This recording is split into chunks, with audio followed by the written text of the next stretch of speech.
Could the rise of the Houthi movement in Yemen be traced back to the political and social undercurrents of the 1990s? What specific factors catalyzed their transition from a cultural revivalist group to an armed insurgent force? Let's delve into these questions and more as we trace the evolution of the Houthi movement. The roots of this movement, known formally as Ansar Allah, or Supporters of God, are found in the northern part of Yemen, near the Saudi border. Emerged as a Zaidi Shia insurgent group in the 1990s, the Houthis declared a stand against the marginalization of Zaidi Shia communities in a predominantly Sunni Yemen. They also resisted what they perceived as corrupt Yemeni government policies influenced by external powers, notably Saudi Arabia and the United States. Several internal factors facilitated this rise.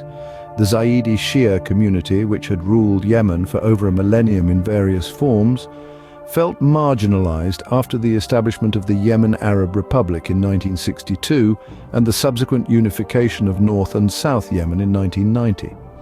Coupled with economic grievances and political instability following the resignation of President Ali Abdullah Saleh in 2012, the stage was set for the Houthi movement to gain support and territory. The external geopolitical context also played a significant role. Saudi Arabia, historically influential in Yemeni politics, eyed the rise of a Shia movement along its southern border with concern, fearing it could become an Iranian proxy. While the extent is debated, Iran is believed to provide some level of financial and military backing to the Houthi movement, seeing it as part of a broader strategy to extend its influence in the Middle East. The movement transitioned from a religious and cultural revivalist group in the 1990s to an armed insurgent force in the 2000s. It fought a series of wars against the Yemeni government between 2004 and 2010, gradually increasing its power and territorial control. The movement capitalized on widespread discontent with the transitional government that followed Saleh's resignation, eventually taking control of the capital Sana'a in September 2014. The Houthi takeover of Sana'a prompted a military intervention in March 2015 by a coalition led by Saudi Arabia and backed by the United States and other Western nations. This intervention transformed the Houthi insurgency into a central front in the Yemeni civil war, a complex conflict involving various Yemeni factions, including the internationally recognized government, southern separatists, Al-Qaeda in the Arabian Peninsula, AQAP, and the Islamic State, IS, as well as regional powers. Today, the conflict has resulted in a humanitarian crisis considered one of the worst in the world, with millions of people facing starvation and lacking access to clean water and medical care.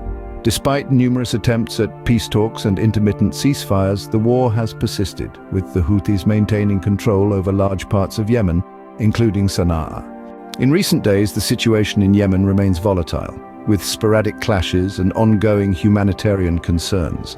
There have been reports of drone and missile attacks attributed to the Houthis on Saudi soil, indicating that the regional dimension of the conflict is still active.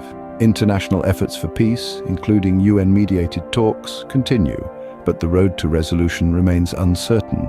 In summary, the rise and evolution of the Houthi movement cannot be understood in isolation.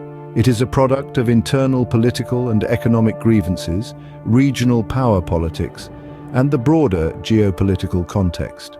Despite the ongoing conflict and humanitarian crisis, the Houthis have demonstrated their resilience and remain a significant force in Yemen and the region. To further unravel the complexities of the Houthi movement, let's shift our gaze to the Islamic world's perspective, drawing from sources such as Al Jazeera. The portrayal of the Houthi movement in the Islamic media varies widely, with some viewing them as protectors of Yemeni sovereignty, while others see them as agents of destabilization. The Houthi movement's actions have also had far-reaching impacts on the Islamic world, from stirring sectarian tensions to influencing geopolitical alliances. Lastly, the Islamic world's response to the Houthi movement has been diverse, ranging from open support to vehement condemnation. This perspective provides a unique insight into the Houthi movement and helps us understand the broader regional implications of their actions. Now let's shift our focus to another part of the world, Europe. European media's portrayal of the Houthi movement is often seen through the lens of geopolitical interests and human rights concerns. The impacts of the Houthi movement on Europe are multifaceted, affecting aspects such as refugee influx, security concerns, and diplomatic relations. Europe's response to the Houthi movement has been characterized by calls for ceasefires, humanitarian aid, and diplomatic solutions. However, the region's stance is not monolithic, with different countries having varying degrees of involvement and perspectives. This European perspective sheds light on how the Houthi movement is viewed and addressed beyond the borders of the Middle East, further illustrating the global implications of this conflict. And finally, let's examine the North American perspective on the Houthi movement. The portrayal of the Houthi movement in North American media is often dominated by themes of regional instability and terrorism. The impact of the movement on North America is felt primarily through its influence on international diplomacy and security concerns. North America's response to the Houthi movement has been characterized by a combination of diplomatic pressure, security measures, and humanitarian aid. This perspective gives us a comprehensive understanding of the Houthi movement from a North American viewpoint, further highlighting the far-reaching implications of this conflict on a global scale.